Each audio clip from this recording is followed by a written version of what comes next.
તો વિક્રમ ઠાકોરની નારાજગી પર હિતુ કનોડિયાએ નિવેદન આપ્યું ત્યારે પહેલું આમંત્રણ વિક્રમ ઠાકોરને આપવામાં આવ્યું ત્યારે અમુક કલાકારો શૂટિંગમાં વ્યસ્ત હોવાથી આવી શક્યા નથી તેવું તેમણે જણાવ્યું ત્યારે ઘણા કલાકારોને આમંત્રણ આપવામાં આવ્યું ત્યારે આવતીકાલે પણ અમુક કલાકાર આવવાના છે તેવું હિતુ કનોડિયાએ જણાવ્યું છે તો મહત્વના સમાચાર ગાંધીનગરથી કહી શકાય ત્યારે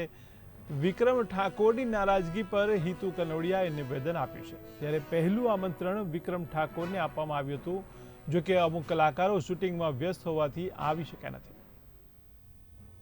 વિક્રમ ઠાકોરને સૌથી પહેલા આમંત્રણ આપ્યું છે પણ જે કલાકારો શૂટિંગમાં હોય કોઈ વ્યસ્ત હોય જેમ કે તમને કહું ફોર એક્ઝામ્પલ માનસી પારેખ એ હમણાં જ નેશનલ એવોર્ડ જીતેલા કલાકાર છે આપણા ગુજરાતી ઇન્ડસ્ટ્રીના અને હિન્દીમાં જઈને ત્યાં જઈને દિલ્હીમાં જઈને નેશનલ એવોર્ડ પણ એ શૂટિંગમાં હતા એવી રીતે બિઝી હતા। શ્રદ્ધા ડાંગર પણ બિઝી હતા એટલે આવી રીતે ઘણા કલાકારો બિઝી હોઈ શકે છે તો જેમણે કન્ફર્મેશન આપ્યું છે એ કલાકારોને અત્યારે લિસ્ટમાં નામ હશે જે લોકોએ કન્ફર્મેશન આપ્યું છે। આમંત્રિત તો 1000 કલાકાર છે બધાને કર્યા છે જે આવવાના છે એ લોકોએ કન્ફર્મ કર્યું એ લોકોનું લિસ્ટમાં નામ છે। ના એમણે કન્ફર્મેશન નથી આપ્યું પણ આમંત્રિત આપણે ચોક્કસ કર્યા। આવતીકાલે પણ આવવાના હોય એવું કંઈ